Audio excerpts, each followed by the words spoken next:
राधे राधे दोस्तों। आज की कहानी है पत्नी। श्रवण जब अपने कमरे में आया तो उसने देखा सुहानी उसके बेड पर बैठी पढ़ाई कर रही थी। उसे देखते ही वह बोला, तुम यहाँ क्यों आई हो? तुम्हें यहाँ कौन लाया? मैं तुम्हें अपनी पत्नी नहीं मानता। सुहानी भी तुनक कर बोली, मैं भी तुम्हें अपना पति नहीं मानती। वह बोला, फिर यहाँ क्यों आई हो? वह मुंह बनाते हुए बोली, मुझे कोई शौक नहीं है यहाँ आने का। वह तो दीदी और जीजा जी मुझे यहाँ ज़बरदस्ती लाए हैं। वह बोला, ठीक है ले आए, मगर मैं तुम्हें यहाँ अपने कमरे में नहीं रहने दूंगा। जाओ यहाँ से, अपनी दीदी के कमरे में जाकर रहो। शोर सुनकर सारे घर वाले आए। श्रवण के पिता बोले, क्यों शोर कर रहा है? सुहानी तुम्हारी पत्नी है, यह यहीं इसी कमरे में रहेगी। तुम्हें यहाँ नहीं रहना तो तुम घर छोड़कर जा सकते हो। पिता की डांट सुनकर श्रवण सहम गया। श्रवण का बड़ा भाई अनुज बोला, सुहानी की बीए फाइनल की परीक्षा आने वाली है। वहाँ गांव में रहकर पढ़ाई नहीं हो पा रही थी, इसलिए मैं इसे यहाँ ले आया।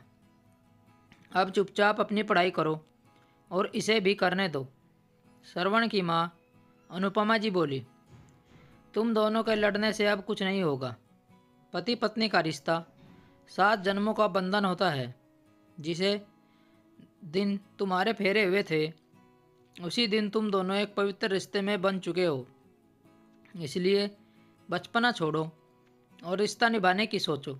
श्रवण बोला, आप लोग कितना जतन कर लो, मैं इस रिश्ते को नहीं मानता। मैं कभी भी इसे अपनी पत्नी स्वीकार नहीं करूँगा। जब इसके साथ मेरी शादी हुई थी तब मैं ना समझ था। अगर मैं पुलिस को पास चला गया तो आप सब लोगों के लिए समस्या खड़ी हो जाएगी। श्रवण के पिता बोले, आजकल शादियाँ कितनी महंगी हो गई हैं, तुझे क्या मालूम? हर मजबूर बाप इन खर्चों से बचने के लिए एक ही मंडप में सभी बच्चों का ब्याह कर देना चाहता है। फिर मैंने यह सब किया तो क्या गलत किया? तुझे ज़्यादा कानून आता है तो तू एक काम कर, अभी मेरे घर से बाहर निकल। यह घर मेरी अर्जित संपत्ति का है, इसे मैं उसी को रहने दूंगा जो मेरा कहना मानेगा। घर वाले श्रवण को समझाकर चले गए।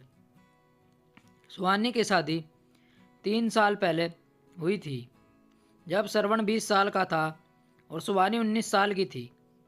बड़े भाई की शादी के साथ ही छोटे भाई की शादी कर दी गई थी।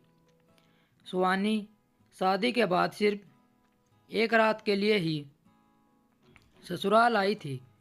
उस रात दोनों को एक कमरे में नहीं सुलाया गया था, क्योंकि अभी उसका गोना होना बाकी था। फेरों के समय ही दोनों आपस में लड़ने पड़े थे। बड़ी मुश्किल से दोनों को समझाकर फेरे पूरे करवाए थे। शादी के बाद दोनों आपस में लड़ते ही रहते थे। श्रवण को तो सुहानी का नाम तक लेना भी अच्छा नहीं लगता था। इधर घर वालों ने अचानक उसका गोना कर दिया। सुहानी तो बिल्कुल डरी डरी सी थी, मगर उसकी बड़ी बहन ने उसे समझाया कि वह है ना, सब ठीक कर देगी। वैसे भी लड़कियां ज़्यादा विरोध नहीं कर पाती हैं। अब ना चाहते हुए भी दोनों को एक ही कमरे में रहना पड़ा।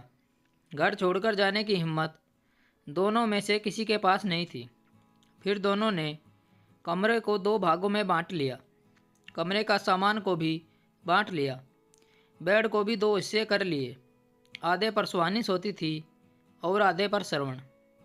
श्रवण तो गांव की लड़कियों को जरा भी पसंद नहीं करता था। उसे तो शहर की मॉडर्न लड़कियां पसंद थी, जो टाइट जीन्स पहनती हो, 2 चोटियों की जगह खुले बाल रखती हो। उधर सुहानी पढ़ाई कर रही थी, इस कारण उसे घर के काम नहीं करने पड़ते थे।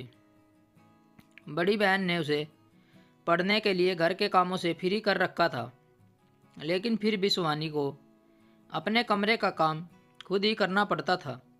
कमरे में झाड़ू लगाना, बिस्तर संभालना, दोनों के कपड़े समेट कर अलमारी में रखना और भी छोटे मोटे काम करने पड़ते थे।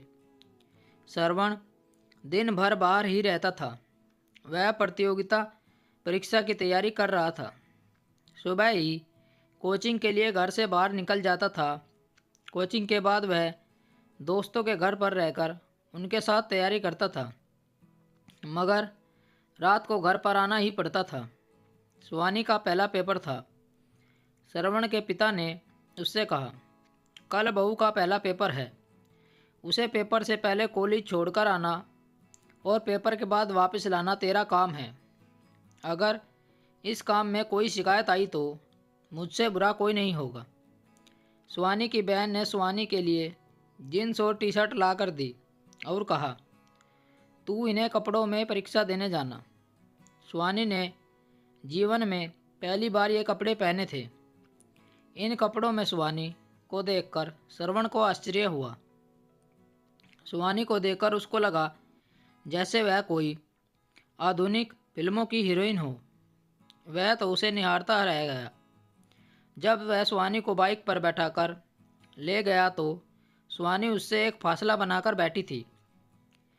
तब उसने शिवानी को कॉलेज छोड़ा तो वहाँ उसका एक दोस्त मिल गया जो बोला, यार तू तो कहता था तेरी पत्नी सुंदर नहीं है, वह तो गांव की एक गवार है। इसे देखकर तो ऐसा नहीं लगता, यह तो बहुत सुंदर है। इससे आगे की कहानी हम कहानी के अगले भाग में बताएंगे। तब तक हमारे चैनल के साथ जुड़े रहिए।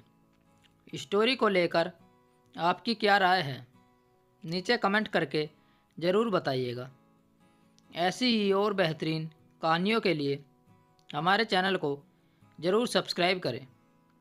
कहानी सुनने के लिए आप लोगों का बहुत बहुत धन्यवाद। राम राम दोस्तों।